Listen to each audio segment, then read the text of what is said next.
Hello and welcome to the Ant-Man channel. It is Saturday the 23rd of August 2014 and I'm your host Ant-Man. And I've got a special report. Didn't know I was going to have to report anything today. But I thought it was kind of interesting. You see, because right before I saw this article, I ran across an AP video. It says thousands protest chokehold death of NYC man. And instead of what I thought I was going to hear, like something about maybe the police being too, I don't know, out of control, I go and it's just a bunch of black people saying it's all about race and they're all racially centered and they're all victimized and how they should get it, they should become a federal issue and it's just like, it's mind-boggling, because I hear some people that come from the Christian circles that they say, look, like if you're not big on specializing about these things, then don't talk about it. The reason I do talk about it though is because I do understand these things culturally, and I'm not biased on anyone's side. I'm not on anybody's side. I understand that the things that are happening have nothing to do with your skin color anymore, but that all of this police brutality is happening to all of us, and to say that it's only happening to me and I get the special attention is stupid. That's all I have to say about that. It's stupid, man. It's more hurtful that you guys think like that than it is helpful, because it's not the case. Like sometimes even just like when it comes to style, man, I see that some people just don't get with the times. Whether you're still in the Tupac and Biggie era in the 90s or you're still in the 50s, some people in politics are like that still. Like they think that they're dealing with politics from their day. We're not in the 50s anymore. We're in 2014, and there should be, when it comes to equity, like equality and like whatnot, we should be so far beyond like over all this race baiting issues, regarding like knowing how to like decipher them, and not just decipher them, but know better than to fall into these like lies, man. Because that's what it is. Has nothing to do with that. Everybody gets treated the same nowadays, and it's just that the police they think that they're like Judge Dredd. They think that they're judge, jury, and verdict, or like they're just executioner. Like they come up to you and they say, yeah, if you challenge my authority, they get big old egos and whatever. Black leader, Obama's policies stoking Ferguson anger. We hear America is unfair to people of color. That's harmful, destructive. And they have a picture here of some like thugs, I guess, in Ferguson, and how they're all looting and rioting and having a good time, hurting America. But the crazy thing about all this is that I never really thought I was a big time on prophet or anything, like on prophecy, I mean. But not too long ago, I said, because you know how they grew pretty much all the opium in Afghanistan and all the cannabis and all the and it goes to the border, it goes to Mexico, and they bring it in from here, the drug cartels. And Eric Holder's been caught selling drugs and pretty much guns to the Mexican drug cartels. So it's just amazing that it all comes together now, that the terrorists have been in cahoots with the cartels now this whole time. And I've honestly had a feeling that was going on the whole time, and now it's actually coming out, and it's really bizarre and crazy because they're in Ferguson now recruiting the people looting and rioting, and this ISIS stuff, quoting someone that I was talking to yesterday, says it's pure demonic, and I agree, because I haven't really looked into it. But from what I do know about it is that they're not following Allah. They're not following what the God of the Muslims. They're following like some like demon. Like I forgot what his name is, but they literally are following some like weird demon guy with like peacock feathers or something. It's really weird, dude. And yeah, it's totally demonic. They're chopping 5-year-olds in half and cutting their heads off. And I think that if you want to join this group, you ought to be shunned above all in this country. You should be absolutely ostracized for being a part of these guys. And working as an EMT, I came across an African American, I think, and he's black, and he was reading the Quran next to me while I was driving the ambulance, and he was very rude and hateful and racist, talking about the white man's the devil and this and that. And that's how they're getting you guys. They're trying, like they're just playing off on your emotions, man. And if you guys are, this is just crazy because we have a long history of blacks converting to being Muslim in this country, and you could see why it's so appealing to them, and it's just like like it's just a weird, to me, chain of events that all connect together now, and it's not spelling anything good for white people or anyone like me who if I don't have my pants hanging around my ankles, then I'm not with it or whatever, right? So anybody who's educated and isn't who just an idiot, I guess, is in trouble. Whoever isn't just like some brain dead gangbanger, MTV brainwashed yuppie, they're just all on each other's side now because that's what simpletons do, right? They just, I guess, they don't think about anything. They just like to bang around with their toys and act tough. It's a tragedy, man. Black Americans are right to be angry about their economic conditions, but the leader of a prominent black conservative group contends the blame belongs with misguided government policies and agitators who distract people from the real problems. Hello? Protesters have taken to the streets in Ferguson, Missouri, in the wake of white Ferguson officer Darren Wilson shooting and killing black teenager Michael Brown on August 9th. The protesters focus on not only on the specific issue or the case and the larger debate over relations between law enforcement and the black community, but also over the perceived economic inequality between races. Free market capitalism. The beauty of it is that you can just trade and everybody can be wealthy and it doesn't even matter what skin color you are. Man, if we focused on the good things in America, we could do so much more. But all we do is focus on all the negative stuff and we listen to the politicians. And I blame all of you that just want to watch TV all day and you think that the news is still talking to you like they care about you. And I mean, if you don't actually watch the news and you don't see that they're talking to you like you're an idiot, like you're literally like stupid, really stupid, like dangerously stupid, then that's trouble for you. That should let you know how far behind in the issues that you are in knowing what's going on. Because they're distracting you with things that are not true and not really so. And they are trying to cause divide and conquer to be, their means of getting, America to flip and just pretty much go belly up. So, let's see here. Basketball legend Kareem Abdul-Jabbar wrote a piece for the Time magazine suggesting that any sort of major racial conflict in America would have less to do with race and more about economic disparity and class resentment. Black conservatives agree that economic conditions are definitely a factor in the frustration Americans are seeing. There is some resentment that exists, but I think we're seeing resentment that is being stoked and encouraged. It's mostly based on the economic standing that people find themselves in, said Horace Cooper, co-chairman of the Project 21 National Advisory Board. Project 21 describes itself as the national leadership between a network of black conservatives. Cooper believes black Americans have suffered great economic hardship in recent years, and the people they turn to for leadership do not provide anything but excuses. I'm going to just stop right there and say something.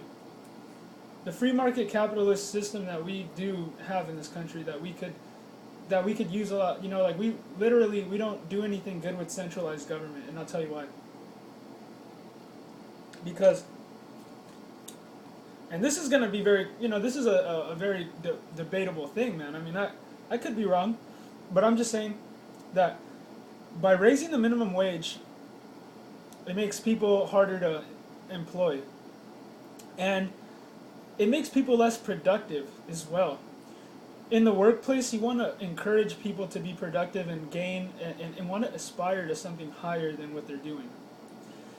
And the way that I see our economy, like how they're trying to fix it, going is totally harmful. It's not based on what makes an economy strong, and it kind of like just kind of like caters to lazier people, like the lazy people that don't want to do anything, or maybe they're just so down in the dumps that they're discouraged and demoralized.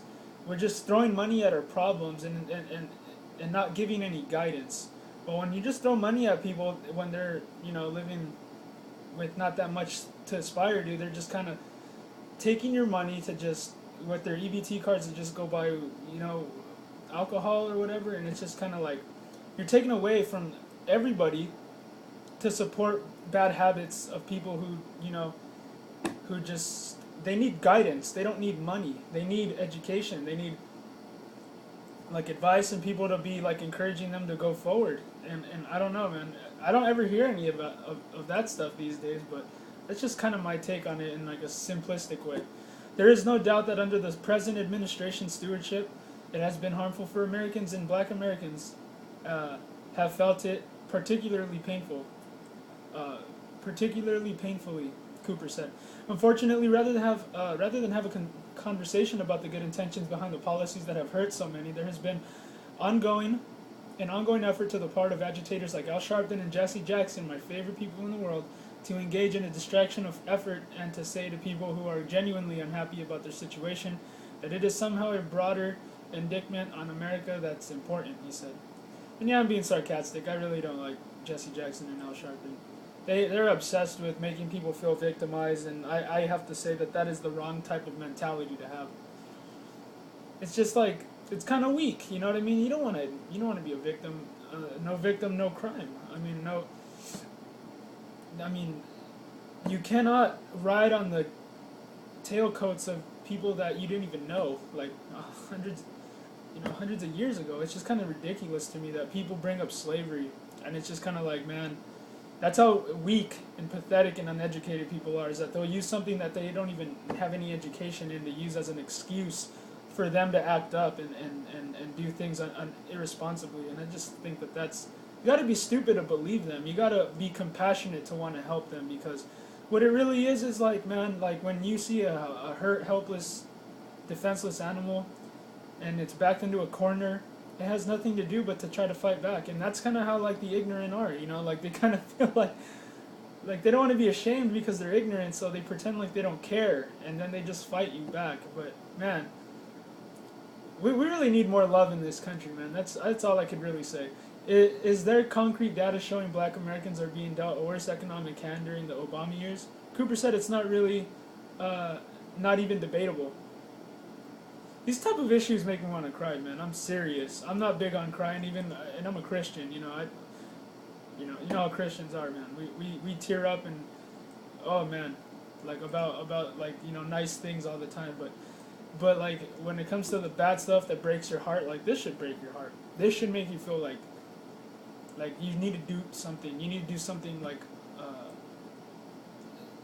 do your part. You know what I mean?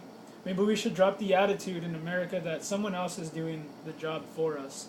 We need to do our part, and we need to, I think, love more, man. We need to love more. This country, man, it was built on the principles that the founding fathers thought were important, and those founding principles were inspired by the Bible.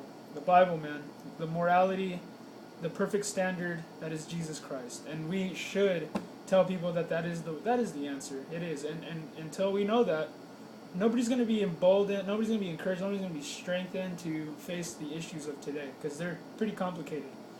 But we need to not be emotional and be totally reasonable in our days, and try to be like, you know what I mean, humble and forbearing when it comes to these type of issues. That's all I gotta say. Black home ownership is sharply down. Black unemployment is sharply elevated. Black American saving accounts are dramatically lower. There has almost been 40% loss in total equity value among the typical black family compared to what they had during the 8 years of the Bush administration, said Cooper, who argued Obama had been promoting the wrong solutions to the economic challenges of Black Americans and everyone else. I guess I wasn't old enough when Bush was around, but from what I do know, I would say Barack Obama is worse than Bush. And I'm not even a Republican. I don't play that game. You know what I mean? I'm just a constitutionalist, man. I'm just a guy who is targeted by my own government because I believe in the founding principles of our country and that they actually work.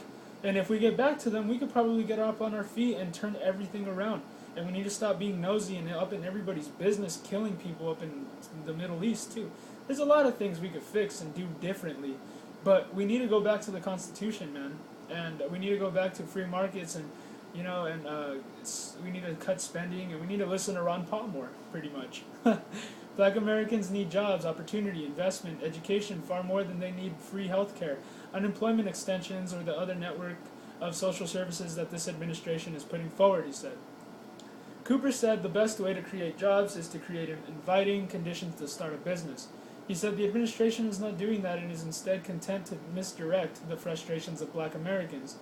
When people are setting up their shops in places like Ferguson, they are trying to offer services to black, white, and brown, he said. They find themselves doing that on an uphill push because of the policies of this administration. It's funny that we even label each other white, black, and brown, because none of that's even true. I'm like tan, I guess. I don't know. I don't know the exact pigment name. And black, they're not even really black, they're brown. And white aren't even really white, they're like peach. Anyway, rather than acknowledge that, we're hearing talk that the real problem in America today is that black Americans, black men in particular, face the threat of being gunned down by the law enforcement community. That's untrue. That doesn't. The data doesn't show that. I blame a lot of this on the mainstream media because they have no problem. As a matter of fact, they jump with glee when it comes to showing cases about black, not even youth, just any black guy, even if he's like 50 years old, and they'll show like a baby picture of him, so it makes him look all like innocent and like he's just a young kid and doesn't do anything bad. Which is an oxymoron, because little kids that's when you're the stupidest and craziest, right? But I blame the news media because they don't cover nothing that goes on in Chicago. They don't cover black cops shooting Hispanics or white people. Because you see, they don't have any, they can't use that for their own agenda. They can't use that for their whatever political gain that they can get from their Agenda 21 forward, I guess. But let's see. In addition, Cooper ripped Obama for removing the most significant work requirements from the landmark welfare reform laws. Cooper said that simply rewards indulgence and punishes work by telling people you can get what you need without working for it. That's exactly what I'm saying. We reward laziness and we discourage productivity. He also said the Obama administration is aiming its civil rights agenda in the wrong direction rather than put its energy into advancing same-sex marriage. Cooper said a far greater need is raising well-educated young people of all races. If you were to say where all the real problems facing America today, there are far more people who recognize that the educational attainment issue is a greater need than any of the other so-called civil rights that progressives want to talk about, Cooper said. In addition to making substantial policy changes, Cooper urged black Americans to make some changes on their own. He recommends embracing core principles that led to thriving black communities prior to the late 1960s, starting with respect for the law. I saw some dumb kids comment on a YouTube video. He said, "Notice how all the poor countries in the world are the ones that accept the Bible, and all the ones that are prosperous are the ones that reject it." As if that's a viable statement to say that like only stupid poor people or something like that accept the Bible. No. You see, you need to study history a little bit to understand things in a different way. You can have a perspective, but doesn't mean that perspective is right. There are two ways of looking at things, but only one can be right. Which one is right? I would say the one that says that when empires rise and people from the bottom come to the top, and over a long period of time, like it's in the Bible and like it's in secular history all over the world, when you become an empire and you get to the top, you become decadent. Go look up what that word means and see what it means, decadent. Every single empire that has ever lived on this earth, man, has become decadent and they become complacent, and then they get caught with their pants down and get invaded. Here's a scenario for you. If we gave in all the guns and everybody was unarmed and then we got taken over, we're caught with our pants down. And then we repeat history with everyone else, right? But you see, the liberal arts education tries to get you to understand things in a moral way when it comes to anything you endeavor in, politically, economically, whatever. And that is the thing that progressives have always told us, that we don't need to be, we don't need that anymore because of the Industrial Revolution and all that. Like, we don't need to have that type of education anymore. But look at where we're at now. Look at how high the immorality is now and the depravity, how deep it's gone. And then you could say that, well, the liberal arts being neglected and taught that it's not really necessary to learn is the reason why we're here.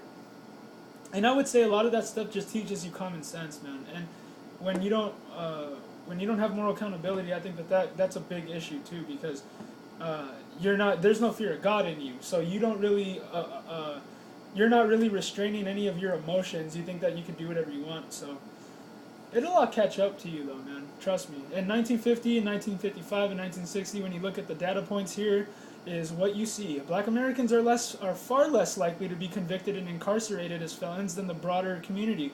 Today, that number is exactly the opposite, said Cooper. Adding that another priority needs to be intact: families.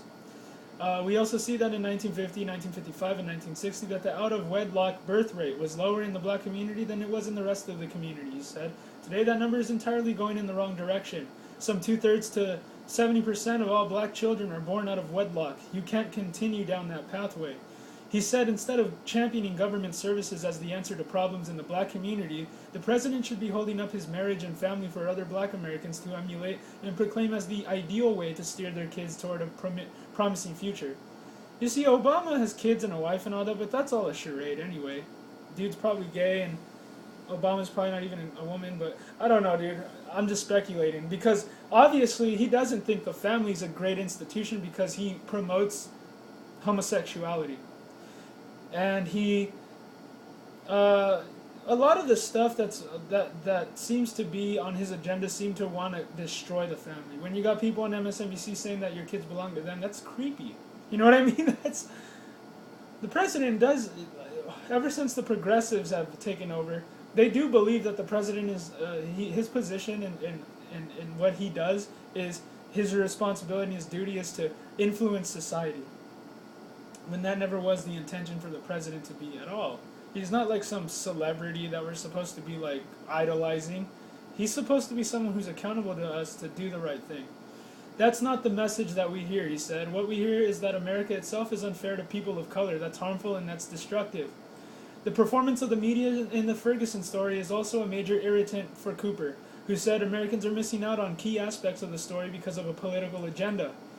We're not actually seeing the real story. The shop owners, black, white, and brown, who are being terrorized and who are having their property looted, he said.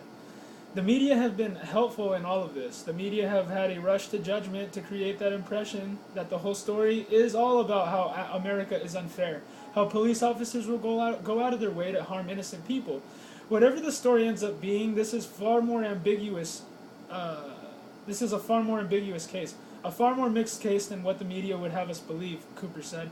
He suggested an additional casualty of the approach of this story by the media and other players is too obscure just how much racial progress we've seen in the U.S. Well, with the statistics that they showed from 1950, like I said, the politicians that are race baiting, they're playing politics like it's the 50s. And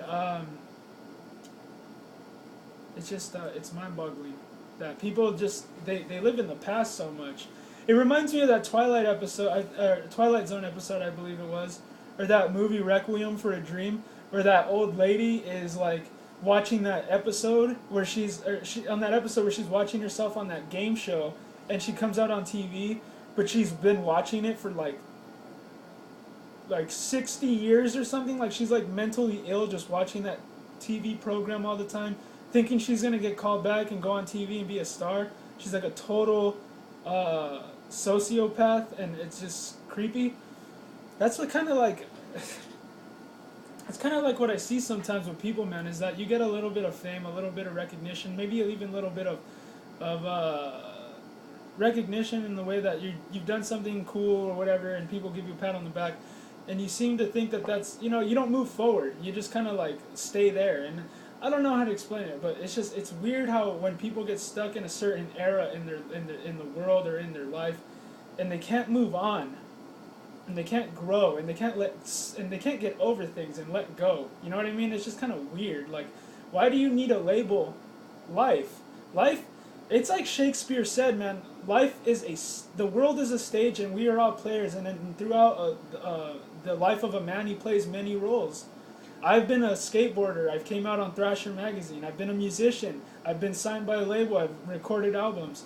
Now, I'm a lowly guy. I play, the drums at a worship team at church, EMT. Just pretty much, I do my thing, man. But I've played many roles in my life, and I can't just hold on to one thing. Like, oh, I'm always gonna be part of La Raza all my life. No, man. Even if I was a gangbanger at one time in my life, there's a time for you to grow up and stop caring about mediocrity and being so petty about stuff. You know what I mean? Alex Jones actually pointed out something very funny the other day. He said, like, grown men that watch sports are like they're so into it that they talk about it like it's war strategy. And it's just a bunch of boys playing with their toys. And it's just, to me, that's so true, man. If grown men were to care about real issues the way that they care about sports, man, imagine. Lots of progress has been made in my lifetime, and most Americans, black, white, and white, would agree that with that, he said, that yet that is being pushed aside to stoke the resentment where people see that they're unhappy, and it's not clear why they're unhappy, but these agitators help give them a reason to do that. Well, we've all got problems, you guys, and we can't all just be like, oh, it's because I have brown hair. I think it's pride. It always has to do with pride. And, that disgrace comes, pride comes before disgrace, and honor comes before humility. So, yeah, you guys, maybe you're not living the lifestyle that you would wish you see because you covet and because you look at rich people and movie stars and rock stars and you think you want to live that life, and it's just, it's not going well for me because the man keeps me down. Well, dude, you don't need those things to satisfy you in life. You really don't. And to be a victim, it doesn't make you. That shouldn't be. That's not a wise way to justify a reason for you to not live up to what you want to realize in your life. You got to just keep going and take the raps on your chin, and you got to get up when you fall down. And you got to realize that we're all weak. We're all human beings. We all make mistakes. The person that invented putting the eraser on the end of the pencil knew what he was doing because we all make mistakes. But with that, I say God bless you all. Black, white, Hispanic, whatever, dude. I love you. God bless you. Amen. Goodbye.